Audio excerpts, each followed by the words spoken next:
it's been a year since we've been distributors of BYD.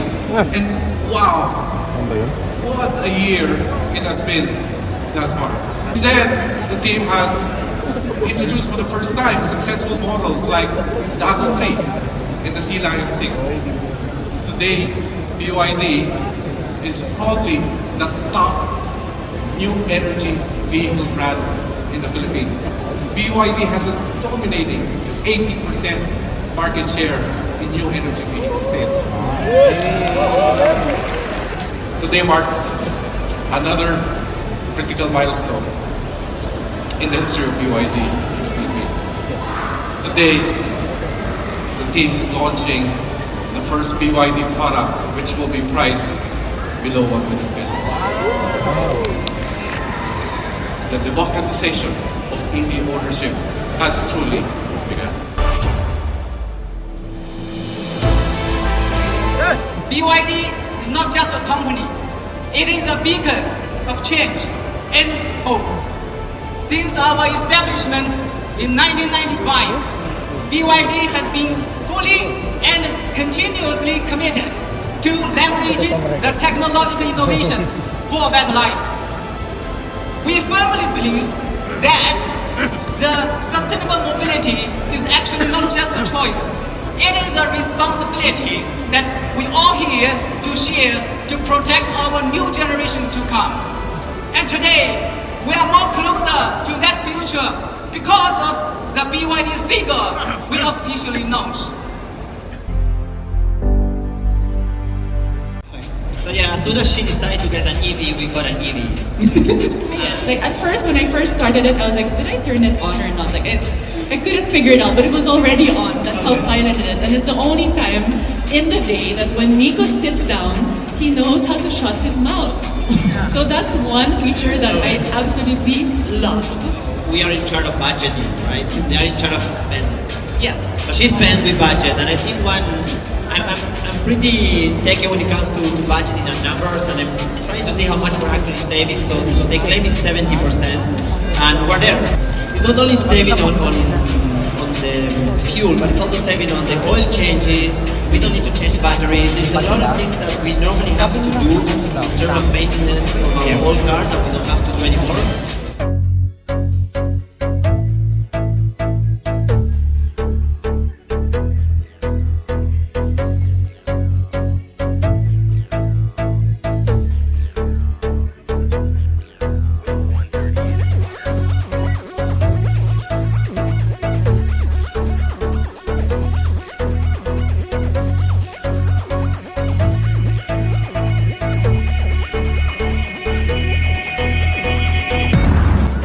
You see?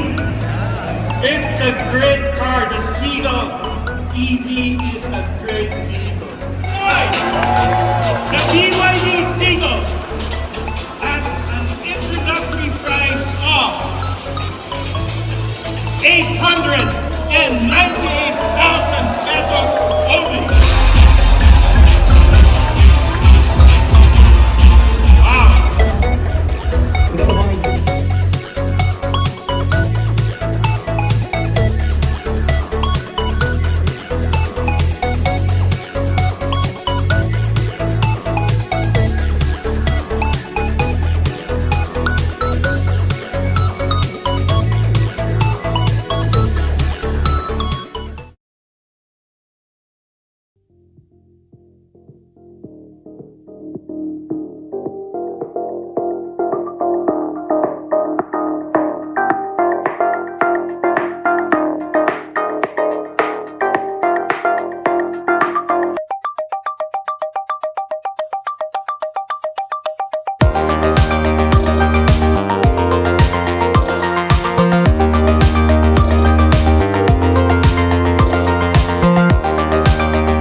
have here is the strong contender for the small car segment. BYD is out to democratize EV ownership in the country.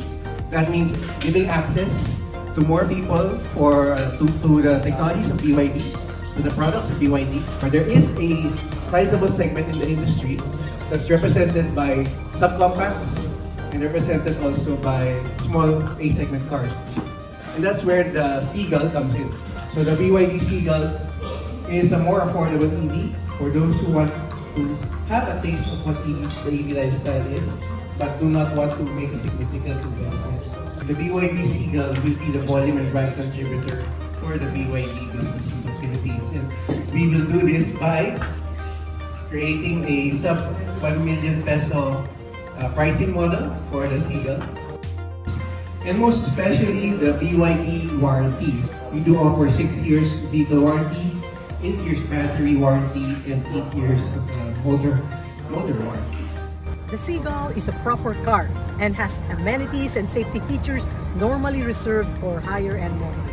The Seagull is hard proof that BYD Cars Philippines is set to democratize EV ownership in the country. The Seagull is a modern progressive EV for young first movers, the Gen Zers, and even for the more veteran types like me.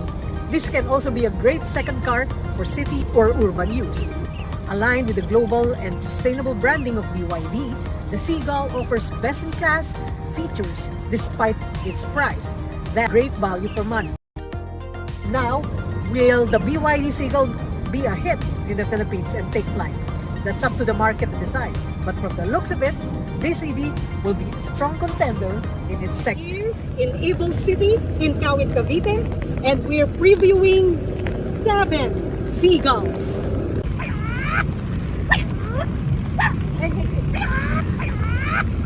7 Seagulls, not Steven Seagal.